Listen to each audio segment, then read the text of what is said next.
Okay, back again. This will be our 5th video. I'm counting. Still a long way to go. We're talking about the Bible. What does it actually say? Response and continuation to this idea of the best Bible study you never had. If you haven't watched the other videos, check them out because we're kind of going chronologically through the Bible, trying to put it all together and make sense of it. I did make a couple observations about some of my old videos. I misspoke again in a few areas, so I guess I'll just mention those real quick. It happens all the time. I don't know why I do it. Everyone does it, I guess. But when you're talking and you're just filming, and you're not cutting anything. You're just you get what you get. But in the last video, I was talking about Moses, and I was reading and discussing passages from Exodus. But when I spoke, I said, you can find this all in the book of Genesis. Not in Genesis, it's in Exodus. The story is literally about the Exodus of the Israelites from Egypt. So just misspoke. I talked about when I was talking about the Hebrew Nagast and Menelik traveling to see his father Solomon. I said he traveled to Egypt, which Solomon wasn't in Egypt. He would have been in Jerusalem. That's where the temple was built. So I don't know why I said Egypt. Who knows? When I was talking about Enoch in the Dead Sea Scrolls in a previous video, I was trying to make the point, I did make the point, that the oldest manuscripts we have of Enoch are not written in Hebrew. And then yet later in the video I said the documents we do have were written in Hebrew and Aramaic. Greek and Aramaic is what I meant to say. So I said, instead of saying Greek, I said Hebrew. So these are just little things, and I probably made more mistakes than that. But I wanted to mention those. I do actually usually know the right answer, but I might not always say it. And sometimes I might just be wrong. I might have forgotten or not know. So that's also a valid truth as well. But in the last video, I was actually talking about Malak or angels, this idea of them being messengers. Some of the characteristics about them. There was actually a story I wanted to mention in that video, and I got so distracted by myself and my discussion that I actually completely overlooked this one story that is in Genesis, not Exodus, about Abraham and the city of Sodom and Gomorrah. And I think this is an interesting story for lots of reasons, because it is another time where God has to respond to the corruption of humans through a natural evil in the form of a destruction. He sends, basically rains down fire from the heavens to destroy this corrupt city. But it's also one of the few accounts we really get of humans interacting with angels or messengers or B'nai Elohim, holy watchers, whatever term we want to use. And there's a couple key characteristics that come out that I do think are helpful, related to previous discussions. And then also, there's an interesting thing about this whole backstory of Sodom and Gomorrah that I think a lot of people may have never heard before. And I do think it's relevant to our discussion on the second fall in Genesis 6. So if we go to Genesis chapter 18, it says this. This is basically, before the angels show up in Sodom and Gomorrah to see Lot, angel's son. They appear before Noah first, or excuse me, Noah. See, I did it again. I misspoke. They appear before Abraham first. So let me just start here and read this because I don't know. I don't want to misquote it, I guess. So the Lord appeared to Abraham by the oaks of Merom as he sat at the entrance of his tent in the heat of the day. He looked up and saw 3 men standing near him. When he saw them, he ran from the tent entrance to meet them and bowed down to the ground. He said, "My Lord, if I find favor with you, do not pass by your servant.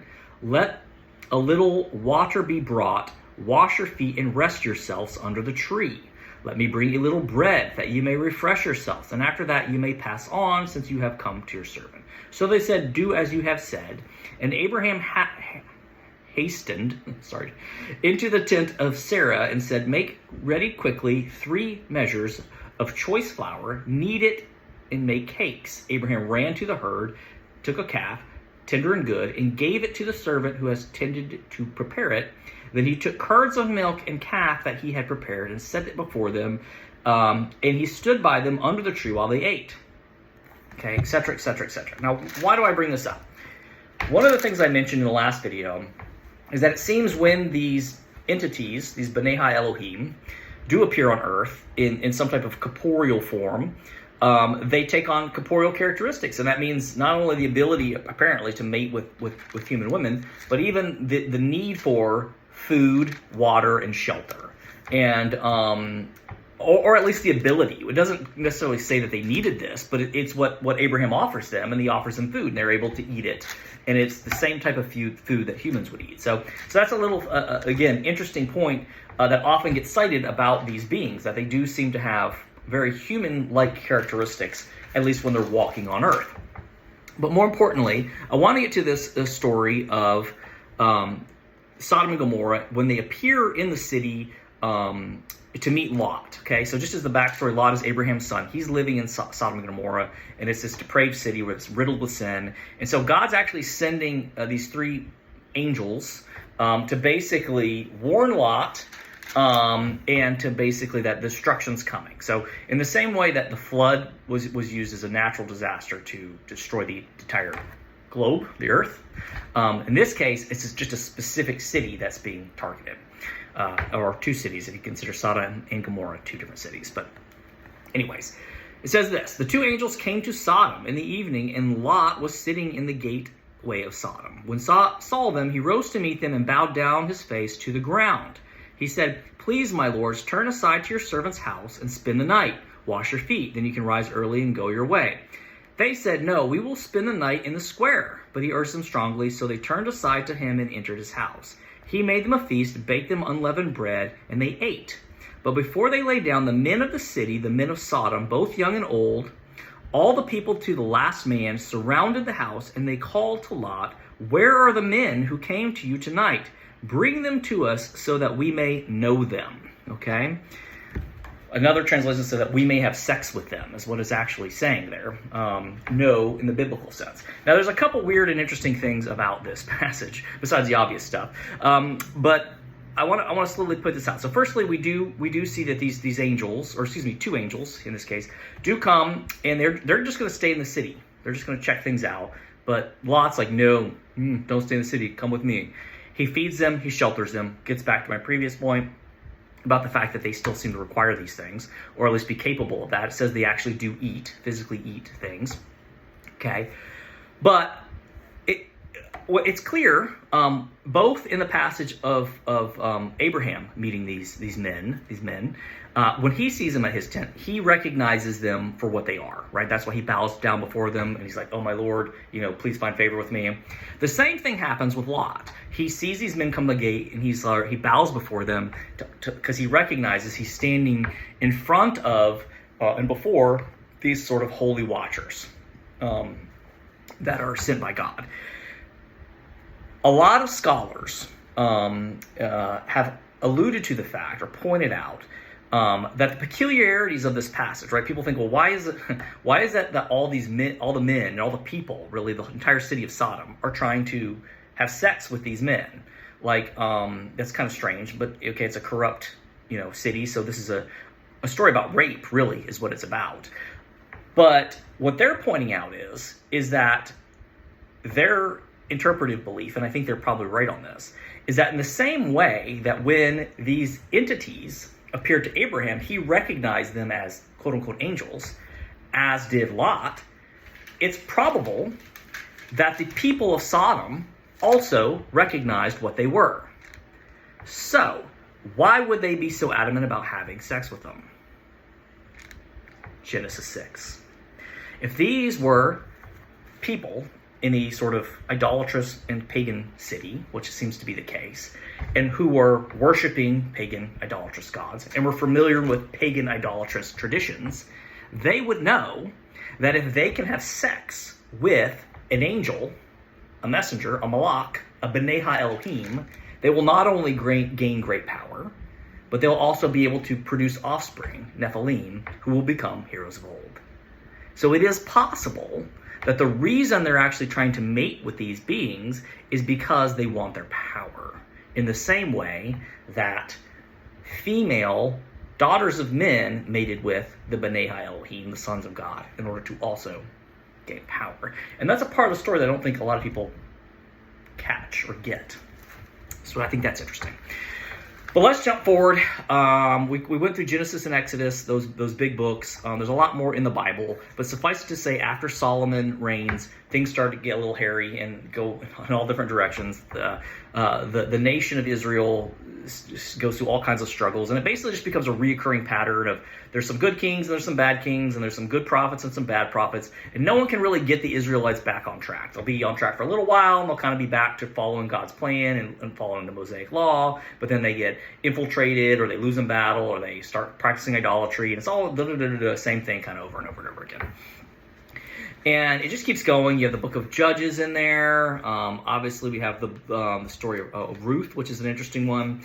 You have the book of Samuel and also the books of Kings, 1st and 2nd Kings. So you have 1st and 2nd Samuel, 1st and 2nd Kings. Samuel's telling the story about the prophet Samuel, who was serving with Saul. And then, of course, you have your book of Kings, which we talked about, which covers the stories of Saul and David and Solomon. And then we get into Chronicles, which kind of goes back and tells a lot of these other stories in a different form. And it's a chronological history of some of this stuff. It does include a lot of information about Solomon, which you can find in there, which we already touched on. Then you start having some of these prophetic books. And then what I want to actually get to is the later prophetic books. Of course, you have your wisdom literature, so you have in here a huge section of it is Psalms, and of course Proverbs, which are pithy statements and aphorisms, and also sort of poetic narratives.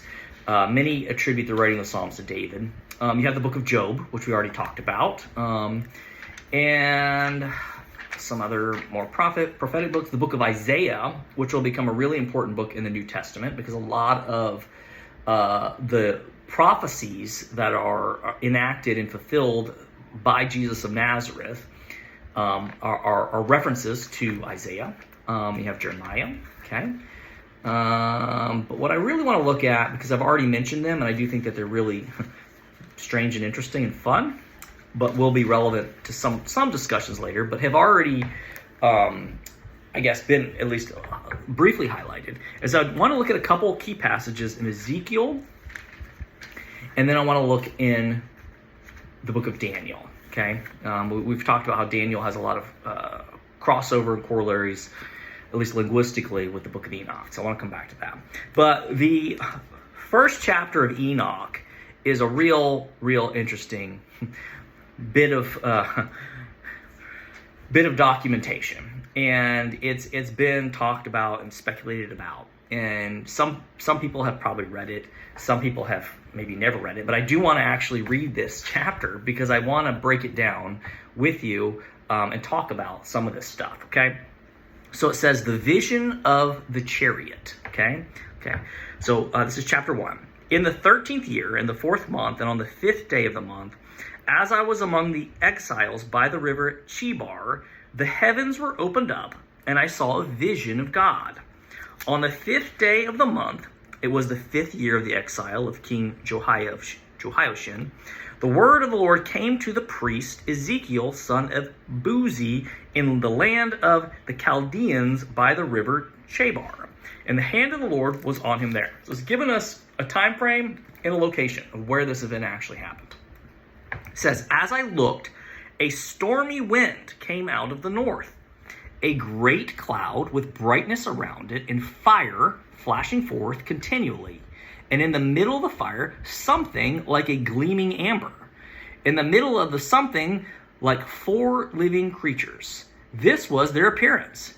They were of human form. Each had 4 faces, and each of them had 4 wings. Their legs were straight, and the soles of their feet were like the sole of a calf's foot, and they sparkled like burnished bronze.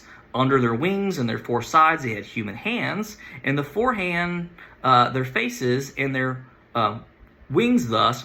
Their wings touched one another. Each one of them moved straight ahead without turning as they moved. As the appearance of the faces, and the 4 had the faces of the human being, the face of a lion, so cat-like face, on one side, the face of an ox on another side, and the face of an eagle on the other side. Such are their faces. Their wings were spread out above each creature, which had two wings, and they touched the wings on another, et cetera, et cetera. Each moved straight ahead where the spirit would go. Okay, now this is where it gets even more interesting, okay? In the middle of the living creatures, there was something that looked like burning coals of fire, like torches moving to and fro the living creatures. The fire was bright, and the lightning issued from the fire. The living creatures darted to and fro like a flash of light. As I looked at the living creatures, I saw a wheel on the earth. Okay, so there's something sitting on the earth that looks like a wheel. And on the earth beside the living creatures, one for each of the four of them. So each of these four things has its own chariot, its own wheel, okay? So it says, as for the appearance of the wheels and their construction, so he's using the term construction, which tells us it's a constructed object. It's not, something else. It's not biological, okay? It is a constructed object. Their appearance was like the gleaming of beryl, and the four had the same form, their construction being something like a wheel within a wheel, okay? So here's this famous wheel within a wheel passage in Ezekiel.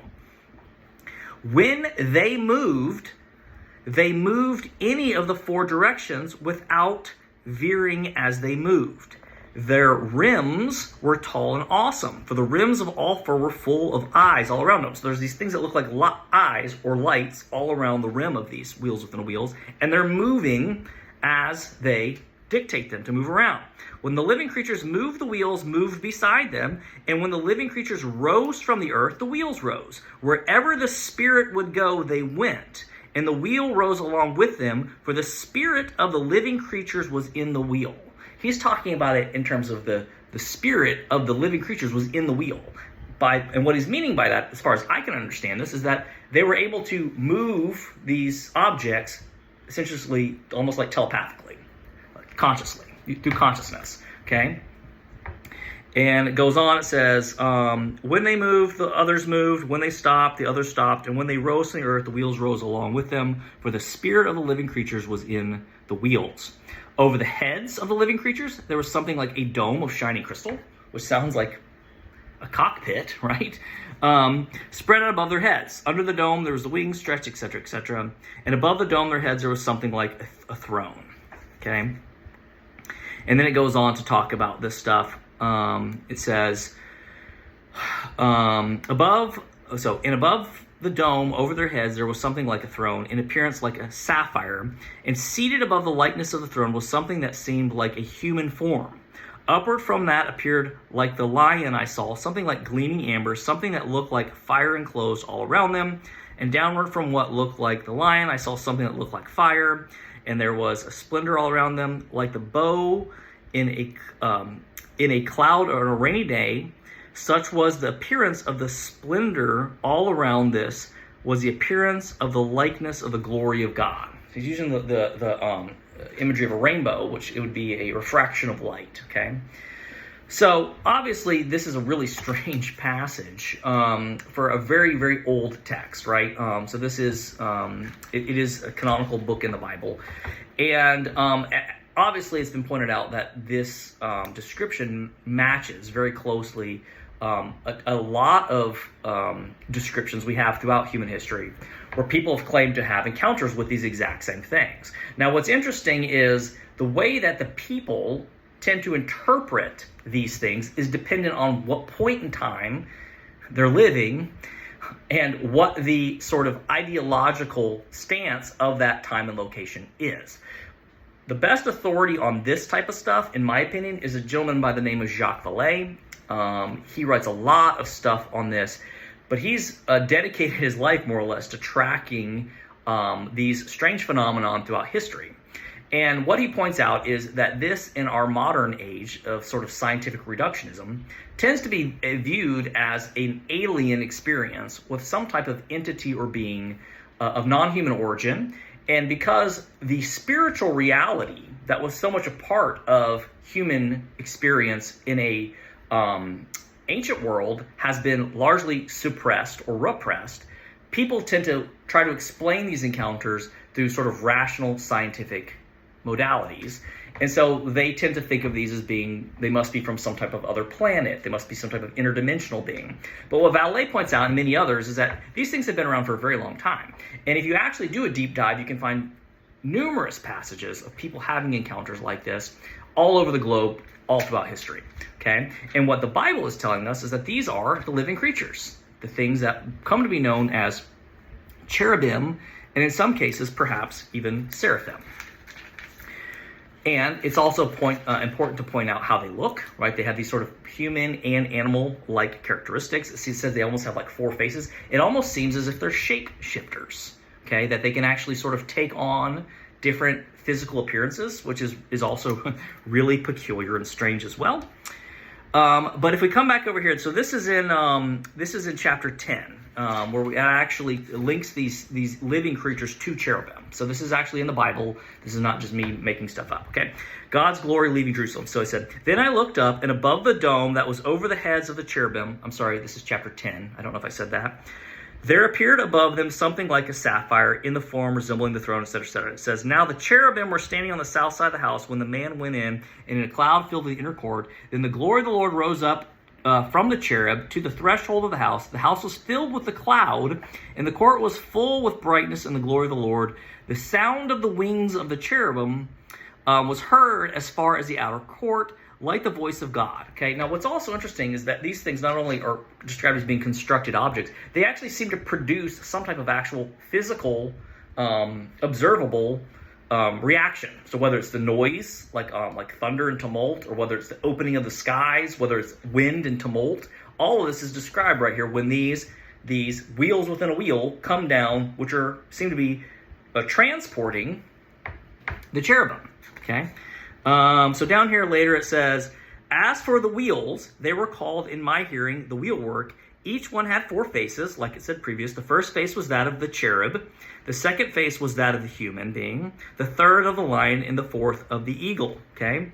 So the cherubim rose up, and they were the living creatures that I saw by the river Chebar. So here in verse 15, chapter 10, Ezekiel confirms that these cherubim are the same creatures he saw on the river Chebar that are traveling in these wheels within a wheel. Okay? It's also interesting that he points out that there's the face of the cherub, which seems to suggest that there is a normal face that they have, but then the second face was that of the human, then there was one of like a lion, and then the fourth of an eagle. So I guess, if my reading is correct, my deduction is that the sort of cherub face would be the oxen face, the one with the horns, which is of the 3 different types of characteristics, the most common trait we see in a lot of ancient antiquity as they explore describe some of these pagan gods. Okay, my battery's getting low, so I'm gonna have to maybe cut this video a little short, but I want to also jump ahead to the book of Daniel. And the thing we want to know about Daniel that I've already mentioned repeatedly is it shares a lot of the same language as Enoch. It's where the term watcher actually comes in as well in a canonical book. There's a long story about Nebuchadnezzar, which I do want to talk about. We'll probably have to come back to that later. So maybe either I will talk about this in the next video, or I may actually save it for one of my later videos. But just kind of put that in the back of your mind that there's these strange and interesting prophecies and dreams around this figure of Nebuchadnezzar. But for the point of this conversation, and before my battery of my phone dies, I do want to look at some of the passages that Daniel talks about in his book. Notably, probably the best example we might find is chapter 7. And it's the visions of the 4 beasts. And you're going to see that there's a lot of similarities between this and Ezekiel, but with a few subtle differences. Okay.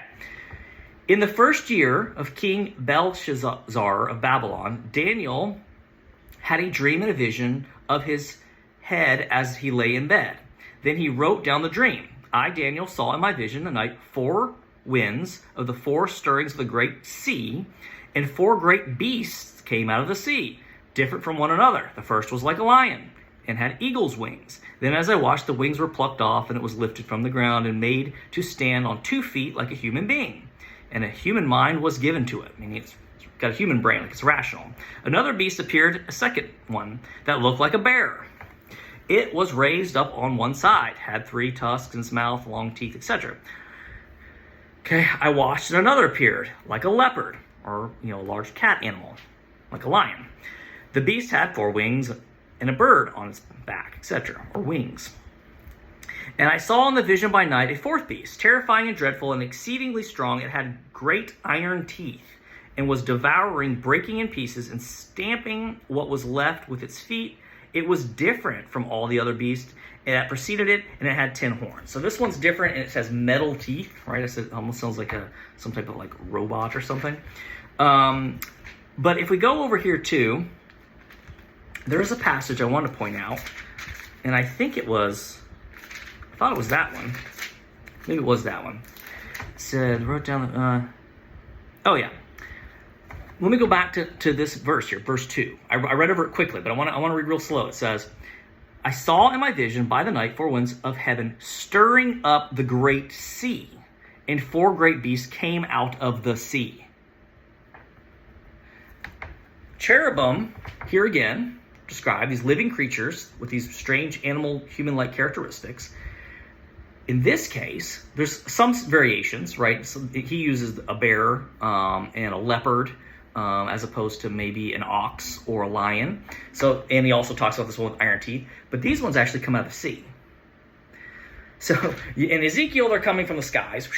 They're coming down. They're landing their craft on the ground, which they can control essentially with their minds. They're described as a wheel within a wheel. It sounds like there's lights around the edges, and these are the things they travel in. And in Daniel, they're actually coming up from the oceans. Now, if you've tracked it all, anything that's currently going on in the UAP space right now, and all these sightings and all this, new age of disclosure that's happening, all of these reports share certain similarities. And while there's variation in terms of what people see and how they see it, these things usually tend to come from either the skies, okay, or the oceans, okay? And that's exactly what's in Ezekiel and in Daniel. Okay, even the fact that there seems to be a confusion about what they are, and that they use sort of what we would think of as being sort of like normal explanations, like animal explanations or human explanations. It's clearly something fundamentally different that they can't quite get their hands and head wrapped around. But it's very, very fascinating. There is a passage in Enoch that's also really particular and peculiar. I didn't grab the book. Give me 1 second. It's right over here. I'll be right back.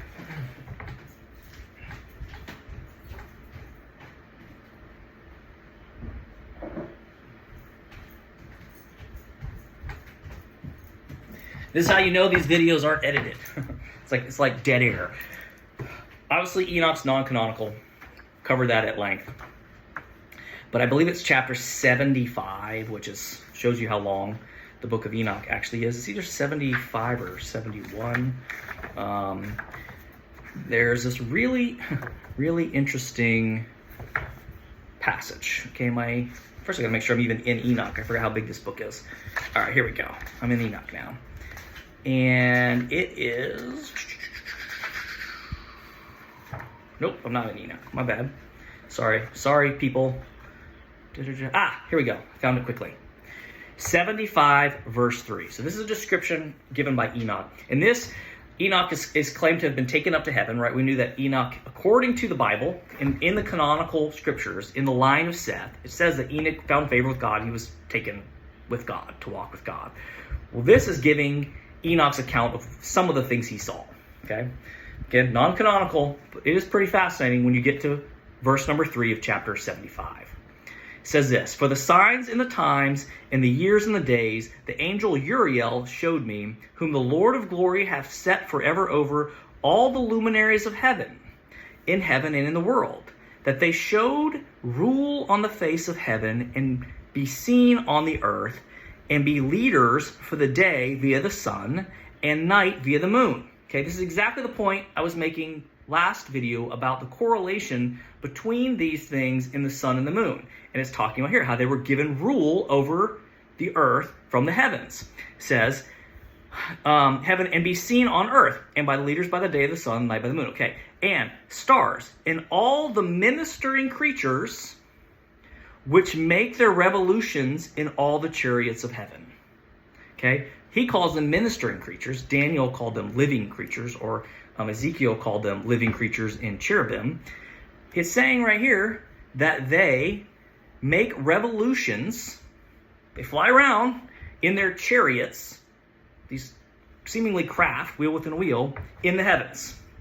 And they're basically these luminaries in heaven that rule over the faces of heaven and can be seen on earth. Okay? Well, that's pretty fascinating. And again, while Enoch is not canonical, it seems to correlate very closely to the same stories we're getting there in Ezekiel and in Daniel.